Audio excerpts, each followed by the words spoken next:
Hello, boss, and hello, Emily. Hello. Oh, I wasn't expecting that.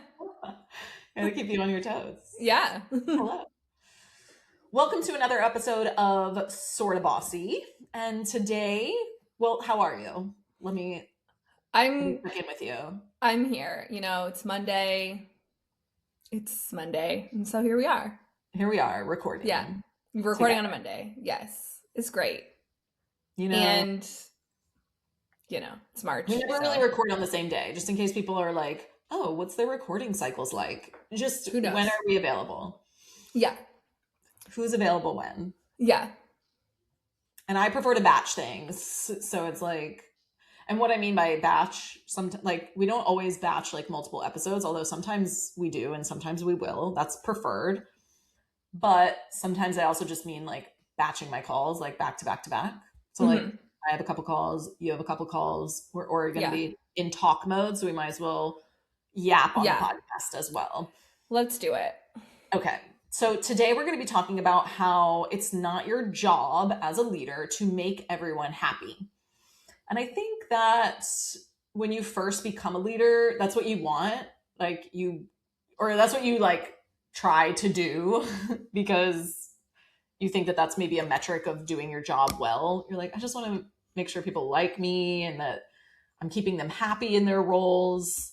And I think it is still something I want to keep everyone happy, but I also want to keep everybody happy in life. And that's also bitten me in the ass more times than I can name in terms of just relationship dynamics, but it's really like a people pleasing pattern that as a leader, you have to figure out how to get out of because it's not always going to serve the benefit of you or even them or the rest of the team because you also got to be thinking about everybody and it's like Yeah. a huge responsibility to also carry the weight of how do I keep everybody happy or how do I make sure that everybody likes me or is satisfied. And I think that can be like one of the most emotionally draining parts of managing people and like being a leader. Is this something that you struggle with yourself or have in the past? Like, or is this Oh, not one of your always. downfalls? No, it's my biggest downfall in Oh, all areas of my life. yeah. Yeah. How do you, are there ways that you have learned to combat it? Or are there areas of your life where you've noticed it more than others? Like, is work one of the places that you identified, like, oh, I'm doing this, and then you all of a sudden notice that you do that in other areas, or vice No, versa? I think it's not actually it's probably like not as challenging for me at work. I mean, we have a really small team Hmm. and I think we're all looking out for each other, so I'm less likely to fall into that trap. I also have like really good candor with everybody I work with, so it's like I feel more comfortable to say actually this sucks and I don't want to do this or um be more honest about not doing things that are gonna make me unhappy in the process. But Mm. I'm terrible at that outside of work for sure. I say yes to everything. Please, I hope nobody I know is listening to this episode because I don't want them to think that I have said yes to something I don't want to do because I probably have. Actually, I don't want them to know that I have said yes to something and then been like, oh, I can't believe I have to do because like this I can't let people down. Like I must make everyone happy. This is my number one like therapy topic for sure. in your personal life. Yeah, and of course Yeah, that shows up like yeah, at that's work as fair. well, but it's the number one thing I talk about at therapy is like I got to stop doing that. What does your therapist say? You got to stop doing that, Emily. Stop. Just like what else is there to say? It's like you have to just like it's not serving anyone for you to be saying yes to things or to be prioritizing everyone else and not prioritizing yourself. So the episode's over. The answer is like, just stop. Like, Just stop. stop Stop doing doing that. Yeah. Glad I can be of service. that. Like, did you always recognize this pattern, or is there an opportunity for people who are listening to go, oh, I didn't even know that I was doing that? And that's an interesting reflection that, like, maybe I am people pleasing in my work and I didn't even realize it. Or like, did you always know that about yourself, basically, is the question? Yeah, I've always known You that. did. You're like, Yeah, oh yeah, I do that. I do that. Yeah. I cannot like live, I cannot stand for people to be like unhappy with me, disappointed, frustrated. So I will do anything in my power to avoid that. Hmm. So I've always been like that. Yeah, I don't think that everybody is like that. I think a lot of Yeah, people are like that, though. Like, for sure. I have one friend who does not care. So I'm always like, be like Sam. Sam, if you're listening, I'm always like, be like Sam. Sam does not care. And I'm so like, how who do is you Sam like making decisions for then? Like for Sam, like Sam for knows. and like what's best for her family and what's Uh-huh. best for Sam because what's best for her is what's best for her family, you know? And so Sam would be comfortable going, no, I'm not gonna, like someone asks Sam for a favor, for Yeah, example. Sam is gonna go, no, like I'm not able to do that. 100%. Yeah. Or I love that. I don't want to ask them like, do you want to do this? Can you come here? Like, no. Oh, like when you're making plans for something, she Yeah, or won't just like overextend she herself won't just to, make everyone else happy. No. yeah, yeah, yeah. Which is a good example, right? Because Yeah. like in work, as the leader, like whether your team is asking for you to do something or for specific support, specific accommodations, or, even just you not giving feedback to someone, like you can communicate to them like, no, that I actually am unavailable for that. Yeah. And here's why. And in work, I think it is important as the leader to be able to give like the context of like, I'm not able to do this, but I am available for, like, I'm not available for Y, but I am available for X, and here's why, or here's how I can support, like, I can't do that for you, but Hmm. here's how I can support you. And I think that as leaders, it's so, especially in the beginning, or if this is a personal challenge for you of the people pleasing or of the like boundary setting, I think it's hard to just say no, right? It's hard to just go for the no. But if you can build a bridge basically of like, okay, I'm not available for that, but here's what I am available for. I think it's a softer like approach. And Hmm. it also is more supportive of the team, right? And it helps as a leader for you to be able to explain and for them to be more autonomous, or for you to support them in the way that's best suited for them and everybody else. But I think that if you continue to just say yes or try to make everybody happy, you're in for resentment, frustration, burnout, right? Because you're overextending yourself Yeah. at the, like, you're expensing yourself for everybody else. And maybe they Yeah. like you, maybe they don't, even after that. Like, you don't even know if they like Right? you. You don't even know if Exactly. you're making them happy, because that's the thing. And whether it's like Exactly. with team members or personal life, or I think this also bleeds into clients, if you work directly with clients or customers, like sometimes we have this tendency to try to make everybody happy. And what I've learned over the years is like, you're just not going to, because especially as your team grows or as your clients grow, like people want different things. And so there might be two people on your team who want things that are in absolute opposition. And so then if your only leadership move is to try to make everybody happy, you're going to fail, right? Because Yeah. one person wants A, the other person wants B. You can't give them both, right? So it's like, okay, I have to remove that from my mindset as the option, because it's not an option and now nobody likes me. And so it's like, okay, or not even that nobody likes me, I can't make everybody happy, right? Yeah. Like that's not your job. Like your job is not actually to make everybody happy, it's to make the best decisions for the company and for the majority or everybody in the company, given the information that you've got, right? And Yeah. so some of like the filters you can use is like, is this like what's best for the team, or is this just easy for this person, or even is this just easy for me, right? Like sometimes it's an out for yourself because you don't want to do the hard thing or have the hard conversation. Like I think sometimes we even avoid, like we either avoid like tough conversations or we avoid even letting someone go. I've done this myself, like avoided letting people go from the team because I didn't want to hurt their feelings, or I just really saw potential in them in some ways. And so I'm like holding on to this person, trying to make them happy, right? At the detriment of the rest of the team, right? Like the rest of the team is in pain because of this dynamic, or of this person, because of this person, or because they're not carrying their weight. And so then the rest of the team is having to carry it, or the rest of the team is seeing it and they're like, why am I being held to this standard, but this other person isn't?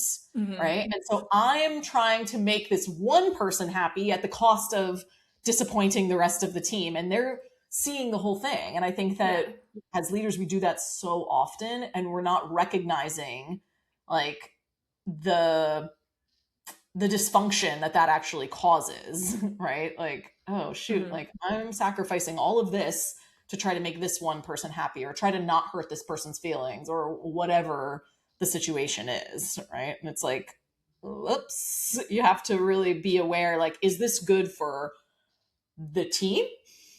Or is this just me putting something off, or trying to make it easy on myself? Because really that's just trying to make it easy on yourself. You're trying to avoid the tough conversation with this person, this one person, but it's not really what's best for everybody else, you know? Yeah, exactly. I don't know if you've like experienced that in your role, or in other roles, even like where. Yeah, I think all the time. Yeah. It's like, I think it's easier the more, again, earlier, the more candor you build up with people, but there are still situations where I know exactly what to do and I am afraid to do it. You know, I think that's a big thing. I'm afraid of the fallout. I'm afraid of, I don't want to deal with what's going to come out of it. You know what I mean? Like, I don't want this person to be mad at me, or I don't want them. We talked about this on Dear Bossy. I don't want them to cry, or I don't want them to be upset. Like, I don't want to deal with the cold shoulder. I don't want to deal with potential backlash from it. And it's easier. It's the same trope that it's easier to just do it myself. Sometimes it's easier to deal with the devil you know versus the devil you don't, which is like, if I say something, what's that going to create versus I know exactly what I'm in for right now. Yeah. I can handle it. Some potential disruption that you don't, that is the unknown. Yeah. And the dysfunction that I know is at least comfortable. So I'm just going to avoid, or make it easy on myself, and hopefully keep them happy. But like keeping people happy is also like super subjective, right? Like what you think is going to keep someone happy may not, right? They may not even be happy, or like by doing that for one person, now these other people are upset. So it's like, you really have to think about like, what is best for the unit, and and like, what is your job? Like, what is your role, right? Otherwise, like, your role is not to keep everybody happy. We know that. Your job is to make good decisions, right, for the business and for everybody on the team. And so it's like, those aren't always going to be popular decisions with everybody. Yeah. And I know, like, so like, speaking to Enneagram types, like my Enneagram type, like I want people to see me as successful, see me as value. But I know like an Enneagram 2 would probably have a really hard time like in certain leadership roles, because they want to be liked, right? They want people to, like, it's really relational for them, you know? And so I could see like different types, or different personalities types, like struggling even more with this idea of like, your job is to make good decisions, not necessarily for everybody to like you. And so if you notice that about yourself, then it doesn't mean that you can't be a leader and you can't be a good one. It just means it's going to be maybe more challenging for you. And you're going to have to, like Emily, you were saying in your personal, like, you know this about yourself, but it doesn't mean that, this is just who I am, so I can't be a leader, or I guess I'm just doomed to say yes to everything for the rest of my life. It's like, no, but it might be harder. It's something I have to actively work on, right? So if this is something that is a struggle for you, you have to really notice, like, what do I continue to say yes to make people happy? And maybe it's taking work on for yourself, or what am I avoiding to make people happy, right? Like, what am I taking on to make people happy? What am I avoiding to make people happy or keep people happy? What am I saying or not saying to try to keep people happy? Or how am I even like not showing up as the leader the business or the team needs me to be because I'm trying to keep peace or keep Yes. like this rosy culture instead of making hard and good decisions for the future of the business or our department or the Exactly. team. Yeah, there's been many times where we're, over the years, and we've had teams of like up to 10 plus a few Yeah. contractors to like small teams where you and I have been in a like leadership meeting and said, people aren't going to like this, but, or they're going to be annoyed with us, or they're going to be frustrated. And, but that doesn't change the outcome of this decision. It doesn't mean we're going to do something different. We just Mm-hmm. have to be prepared for people to be annoyed at us. And Yeah, I think which is that a has really made good it a point. lot easier for me to get used to it, for sure. Yeah, which is a really good point because when we have those discussions of like changes that need to be made, whether it's team dynamics or products or anything that's like Yeah. tools, deadlines, Yes. timelines. Yeah. When we maybe Shifting decide to stop priorities doing something that we've been working, like maybe we're going to kill a project that everybody's been working really hard on. Like we've done that multiple times. multiple And times. it's Yeah. really tempting sometimes to like keep going just because, oh, but the team's worked really hard on this and they're going to be upset that we are, putting a pin in it. Yeah. Because it is a waste, right? I get it, but sunken cost fallacy, like sometimes we have to just lose the efforts we've already put in order to start moving in the better or the right direction. And so Yeah. when we have those discussions, we are also thinking about, okay, who's going to be upset by this? Why are they going to be upset? Or why do we anticipate someone being upset? And it's not that we're going to avoid it, but we're going to try to communicate effectively and and Yeah. be prepared for what their feelings, emotions, like we want to make sure people are feeling secure in their job roles or like that they're being thought about when we do roll out this change or update or whatever it's going to be, communication, right? Yeah. And so I think that's a healthy way to go about it so that you're not just like doing this haphazardly of like, oh, like we don't want you to swing the pendulum so far that you're like, my job's not to make everybody happy, so F y'all, like no. Like we still want to care about, like we still have high care for people. Yeah. So when we anticipate a change that's going to be made, which is usually when, this disruptive, Energy. feelings can happen in the environment. Usually it's something related to a change or a communication that has to happen.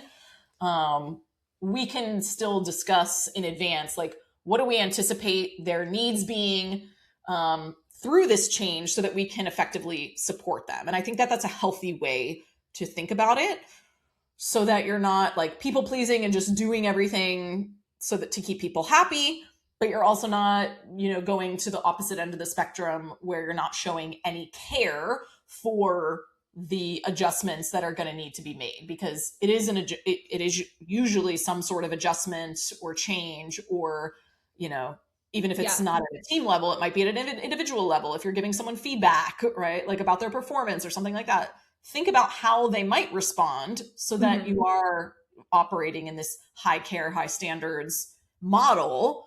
But they still might not like it. They still might not be happy, and that's okay.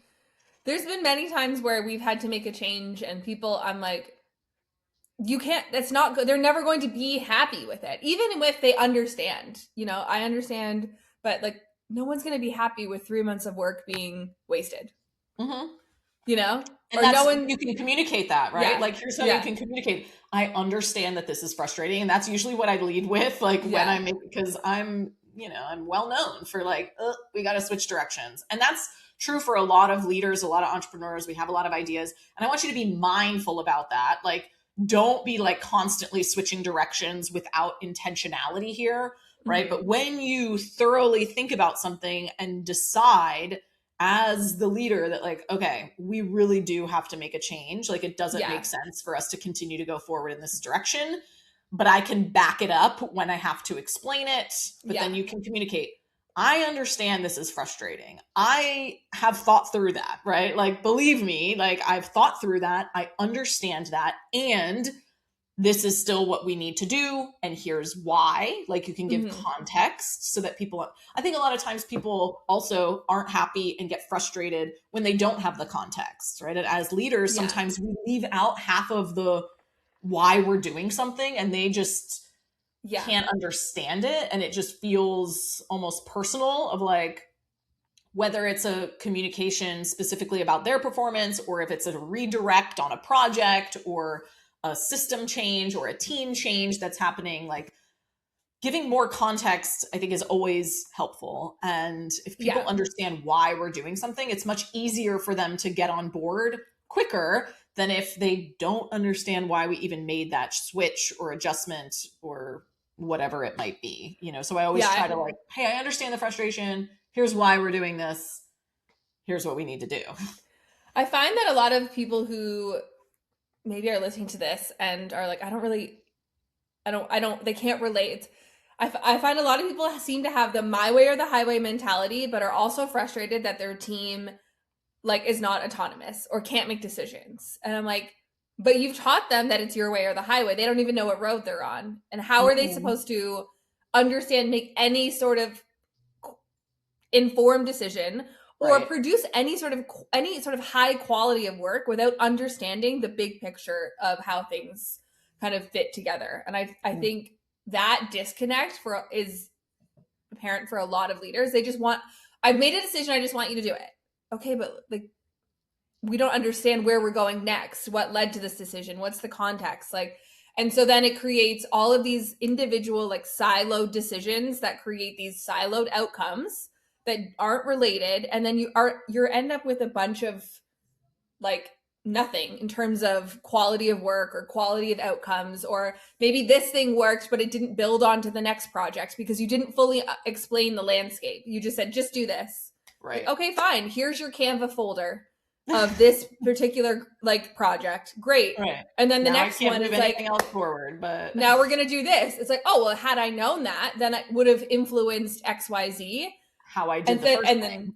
and then Yeah. leaders get frustrated with their team because they're like, oh, everything takes so long, or my team doesn't understand how to like get things to the next level or how to get the next level of results. It's like, well, you're not giving them any opportunity because you believe that it's like your way and you're not going to give them the benefit. It's similar to parenting. People like, just do what I said. Well, I Oftentimes think I that, say no. and that's like part of this like antiquated leadership model that I Exactly. talked about, I think in episode 1, right? And how we have to really move away from that because people are not they're not responding well to it because that's not how these younger generations were raised, right? Like, so they like we're something where what's the generation above us? Emily and I are millennials, right? You're a millennial? Gen X. Gen X above us, right? Mm-hmm. Like they were raised, and boomers, they were all raised with like, just do what I say. And they operate in that environment slightly better than like a millennial, a Gen Z, or an alpha Yeah. will, right? Yeah. Because that's also not how we raise these kids. So then when they go into a work environment, they're like, what? Like, that I don't understand. Like, I'm I don't out, understand. right? Yeah.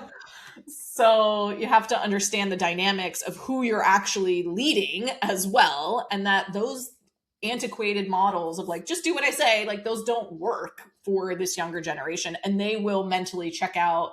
They won't take any initiative. And then you'll continue to be frustrated, right? So it's like, you Yeah. have to really understand who we're working with now and adjust the models. And I think it's a good thing, like, because like you're saying, when you give someone more clarity and context, they're able to actually move something forward more effectively and on their own. And, I think sometimes as leaders, we think we're protecting people or we're caretaking people or we don't want to put too much on someone's plate. So we just keep it all in our heads. We think Yeah. that that's like maybe whether it's intentional or not, like we think that's the right thing All to they do. can handle is this little bit. Right. All you can handle is this small piece of information. And then when you're done with that, I'll give you the next piece of information. Maybe. And I think that you think that that's caretaking for them, but that's actually not It's not Helpful. helpful and it's not productive and it's not efficient and it's actually not the leader you need to be in order to get them to be more autonomous, but also to help them grow and Yeah. struggle and figure things out. Like, just like you're saying, very similar to parenting, right? Like, you have to Yeah. tell them where they're actually trying to go so that in their mind, in their brain, they can start making those neural pathways and connections. If you never give them the end, they're never going to make those connections, which means you're always going to be frustrated with like the piecemeal things that they're giving you. Like, oh, Yeah. I got this piece. Like, great. Well, why didn't you take it a step further? Because you didn't give them I enough don't to know. take it there. Right. Yeah, also these younger generations and millennials as well. I mean, I think I'm like right smack in the middle of the millennial generation, but especially the younger ones, like they are used to being exposed to and processing like a far greater amount of information Mm-hmm. than the older generations who are currently at the highest levels of leadership are. You know, Right. like they carry the internet on their wrists. Like they have been used to being smacked in the face with information and having to process things at a much faster rate and being told conflicting things like minute to minute to minute. And they're able to sort through that at a much bigger, like, I have a much bigger capacity for it than people are giving them credit for. Like, yes, Yeah. I know that there's like a whole conversation around, you know, how the internet, like we all have too much access to the internet, and I agree. But we also need to understand that like the jobs that our parents and our parents grandparents had as children, teenagers, entry level jobs, like those jobs do not even, that's not what the workforce is now. That's Right. not the people who, like, that's not the style of leadership that works now. So when we're talking about Gen X, when they started working, they were not being like a social media manager for their local like ice cream Mm-hmm. shop. You know what I mean? Like Yeah. it's just a different world, and I think that there's been a struggle to disconnect to connect how we can like take what worked from past leadership styles but also modernize it in a way that works for the reality that we're living in right now.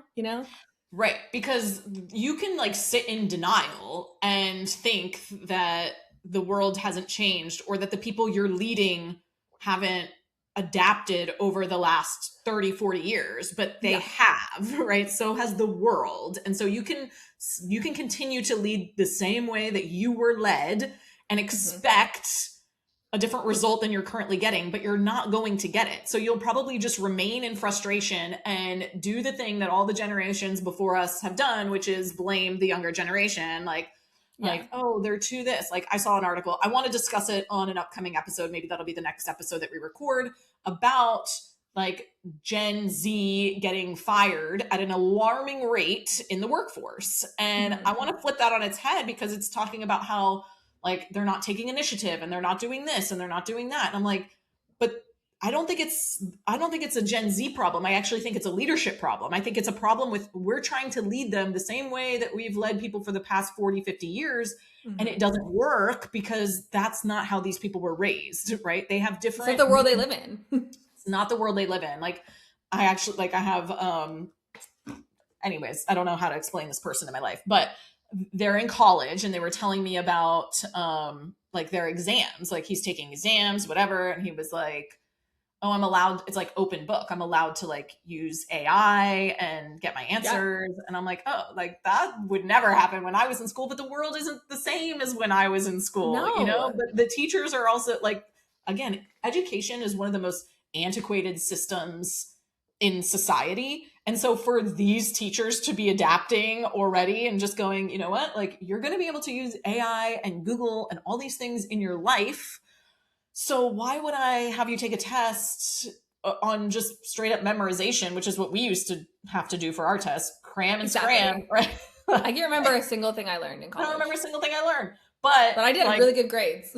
yeah, same. It's got great grades. Don't remember anything, Yeah. but that's not how they're teaching this generation. At least this specific professor that he was Yeah. telling me about, right?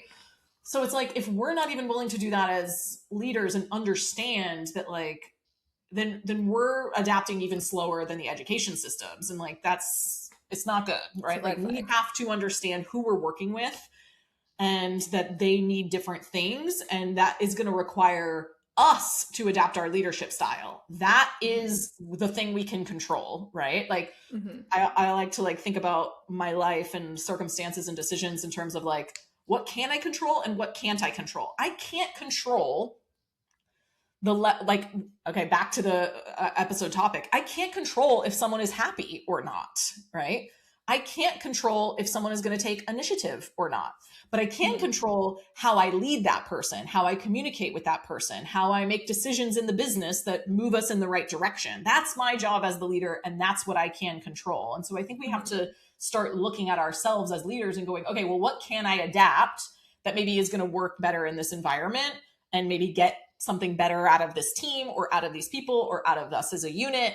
And how do I approach it from that angle versus just blaming everything on everybody else, right? Exactly. Yeah, I completely agree. I think it's one of those situations where you have to, this is therapy 101. Like, you can only control your own world, your own reactions to things, how you present yourself, how you show up for the people in your life, including the people that you lead.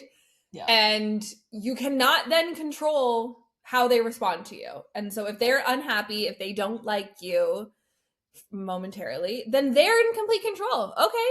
And I say this as well. I mean, with all of our clients, it's like, you have to do what's best for you, aka the business, And if people are truly that unhappy, if they really feel that out of alignment, then they have the power to go find a new job. And I don't say that lightly as like, go find a new.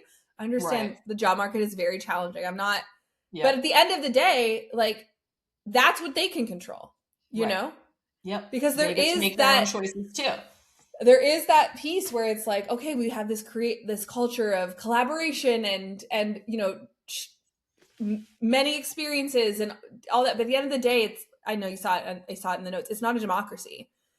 The leader ultimately gets to make the final decision. And if people are really unhappy with that, because like that's part of your role, is spending time thinking about the future of the business and making good decisions. And sometimes all of your individual contributors don't have all of that information or all of that processing time that you have. And so it's your job to do that thinking and really think about the future and then make solid decisions and then communicate those decisions so that they can execute within the context of what you're communicating, right? But if they're not happy in the interim with whatever decision you made, that is okay. That's part of your job. It's just you're not always going to be liked, right? And so I think, like, as you take this into your work, like thinking about the decision filter, like when you're like when you're trying to make a tough thing, or when you're worried that someone's not going to like you, like use the filter, like, is this good for the team, or is this just easy for me or this person that I'm trying to avoid? I'm trying to avoid this thing, or I'm trying to make this person happy. Is this what's best or good for the entire unit, right? And then, like, how to say no or move something forward without feeling guilty, or like while still having high care, is like, I understand that that this is frustrating, or I understand that this is disruptive, or I know that this is a big change, right? It's disappointing. I value the work you put in to get to this point, and here's let it go. Here's what we're going to be doing instead, or here's what I can do instead of doing this whole thing for you, or whatever. Like, because sometimes making people happy means saying no to some of their requests, right? It's like, okay, I understand this is frustrating that I'm saying no to this. Here's what I can do instead, or here's how I can support you in a different way. And then, communicate that, and then let it move forward.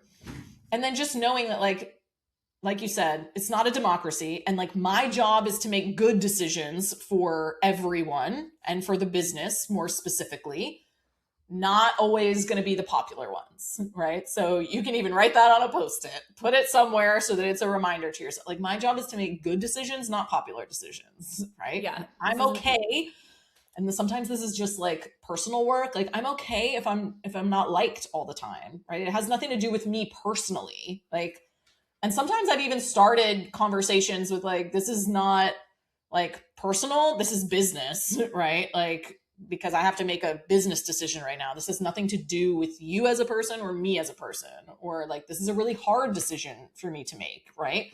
But it's the best one for the business, which is ultimately my responsibility. And so I think, like, getting that frame is really helpful when you have to do things that you don't want to do, that are hard to do, that might put you in a bad light, because ultimately that's part of our responsibility. Yeah. So that's it.